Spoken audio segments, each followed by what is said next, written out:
Kisah kelahiran dan mukjizat Nabi Ibrahim. Nabi Ibrahim lahir dan dibesarkan di Padang Arab, daerah Irak, dan termasuk dalam wilayah kerajaan Babilonia. Pada masa itu, bangsa Babilonia menyembah banyak dewa. Ayah Ibrahim bernama Azar, seorang pembuat patung berhala. Patung-patung itu dijual pada penduduk sekitar. Dikisahkan sebelum Nabi Ibrahim dilahirkan, seorang raja bernama Namrud yang memiliki sifat angkuh dan sombong dan penyembah berhala. Suatu hari, ada seseorang ahli nujum yang meramalkan bahwa akan ada anak laki-laki yang akan lahir. Seorang anak laki-laki yang bisa membinasakan di masa depan. Raja Namrud menjadi panik terhadap ramalan ahli nujum tersebut, sehingga memerintahkan kepada para prajuritnya untuk mencari setiap anak laki-laki kala itu untuk dibunuh. Dan ada juga larangan kepada tiap kaum laki-laki untuk tidak menggauli istrinya. Bahkan hingga setiap rumah dijaga oleh prajurit Raja Namrud. Agar ramalan ahli nujum tersebut tidak menjadi kenyataan, beberapa hari kemudian memberitahukan kepada sang raja bahwa kelahiran anak laki-laki tersebut sudah semakin dekat, dan membuat Raja Namrud pun semakin panik. Waktu kelahiran Nabi Ibrahim pun semakin dekat, sehingga ia dibawa oleh ibunya ke dalam gua agar para pengawal istana tidak mengetahuinya. Dan Ibrahim dapat selamat. Hal yang menarik pada saat Nabi Ibrahim lahir adalah kening wajahnya yang memancarkan cahaya. Pada saat itulah wilayah tersebut mengalami keanehan. Berhala-berhala yang berdiri kokoh tiba-tiba hancur berjatuhan. Istana Raja Namrud roboh dan mahkota yang di kepalanya terjatuh. Melihat kejadian tersebut, ibu Nabi Ibrahim berusaha melindungi bayinya dengan menutup pintu gua, agar Ibrahim tidak dapat ditemukan oleh orang-orang yang berniat jahat kepadanya. Setelah seminggu berada di dalam gua, Ibrahim didapati sedang meminum susu dari ibu jarinya. Dan pertumbuhan Nabi Ibrahim terbilang sangat pesat dibandingkan anak-anak umumnya. Pada setiap bulannya, Nabi Ibrahim tumbuh seperti anak yang berusia 1 tahun. Setelah keluar dari gua, usianya seperti anak yang sudah berusia 12 tahun.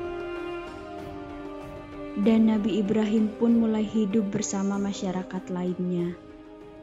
Nabi Ibrahim mulai mencari-cari Tuhannya melalui kejadian besar seperti matahari terbit, gunung, laut. Dan Nabi Ibrahim harus menerima kenyataan pahit bahwa pada saat itu masyarakat di Bait Al-Maqdis masih menyembah berhala karena ayahnya sendiri yang membuat patungnya. Dan Nabi Ibrahim mulai berdakwah karena sejak kecil Nabi Ibrahim sudah dianugerahkan pikiran yang cerdas, kritis, serta keberanian yang besar. Allah mengilhamkan kepada Nabi Ibrahim bahwa menyembah patung-patung itu adalah kesesatan yang nyata. Ibrahim bertanya dalam hati, "Ayah, mengapa ayah menjadikan patung-patung itu menjadi Tuhan? Bukankah ayah yang membuatnya? Bukankah patung-patung itu tidak bisa mendengar doa-doa kita?" Dia berpikir keras, siapakah sebenarnya Tuhan yang pantas dipuja dan dimintai pertolongan dan perlindungan. Allah membimbing Ibrahim untuk memahami Tuhan yang sebenarnya. Mula-mula Allah memperlihatkan langit yang penuh bintang yang bercahaya di malam yang gelap. Ibrahim pun berkata, "Sungguh indah, inilah Tuhanku. Ketika pagi tiba, langit menjadi terang, bintang-bintang pun menghilang. Oh, bintangnya hilang. Aku tidak suka Tuhan yang hilang. Ini bukan Tuhan. Pada malam yang lain, Ibrahim melihat bulan yang terbit sangat indah dan menawan. Wah, sungguh indah. Ini dia Tuhanku. Ketika pagi tiba, bulan itu tenggelam. Ternyata yang ini juga tenggelam. Ini juga bukan Tuhan. Oh, manakah Tuhan yang sebenarnya? Kalau Dia tidak bisa memberi petunjuk kepadaku, pasti aku akan sesat seperti yang lain. Di kesempatan lain, Ibrahim melihat matahari terbit. Sinarnya terang memukau. Ini dia Tuhanku, Dia paling besar. Tetapi di senja hari, matahari akhirnya tenggelam. Aku tidak ingin menyembah Tuhan-Tuhanmu itu.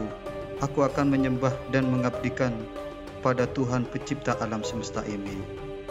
Dia mencoba membuka pikirannya sendiri dan kaum-kaum yang lainnya atas kesesatan mereka selama ini. Paman, patung-patung apa ini? Mengapa semua menyembahnya? Dari dulu, leluhur kita menyembah Tuhan ini. Iya benar, bapak-bapak kita pun menyembah semua ini. Kalau begitu, kalian dan bapak-bapak kalian salah besar. Hah? Kamu ini ngomong sungguh-sungguh atau bercanda? Sebenarnya Tuhan kita adalah yang menciptakan semua ini, langit dan bumi. Dasar anak muda ngelantur. Dan Nabi Ibrahim pun bersumpah dalam hati akan menghancurkan patung-patung itu untuk membuktikan kesesatan mereka itu. Suatu hari ada acara perayaan kaum Ibrahim setelah memberi sesaji pada berhala. Mereka pergi semuanya keluar kota. Ibrahim tidak mau ikut dengan rombongan itu. Ketika semuanya sudah berangkat, Ibrahim diam-diam menuju tempat pemujaan berhala yang berisi banyak patung.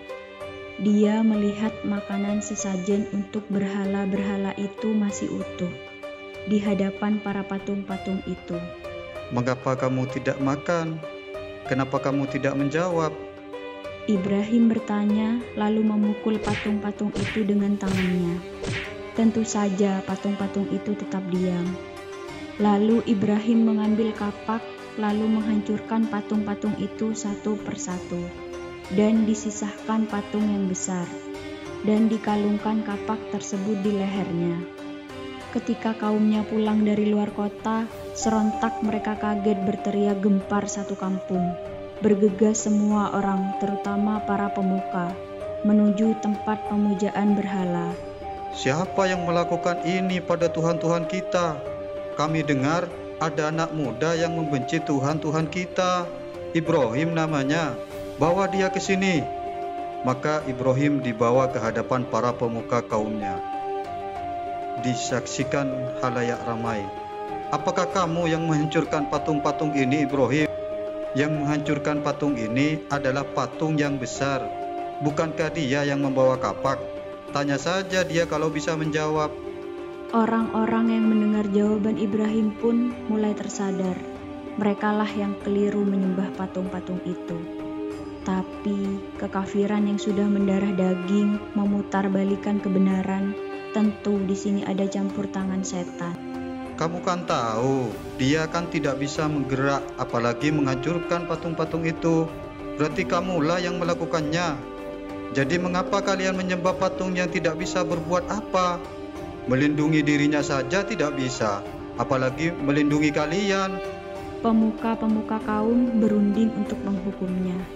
Beberapa orang mengusulkan untuk membakar Ibrahim hidup-hidup.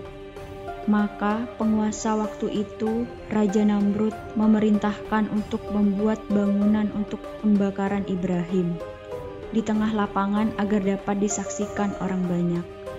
Ibrahim diikat lalu dilemparkan ke dalam api. Api menyala berkobar sangat panas. Allah berfirman, Hai api, dinginlah dan menjadi keselamatan bagi Ibrahim. Maka ketika kobaran api yang telah dahsyat telah padam, Keluarlah Ibrahim dengan segar bugar tanpa terbakar sedikit pun. Bahkan pakaiannya pun utuh, hanya saja tali pengikatnya yang terbakar.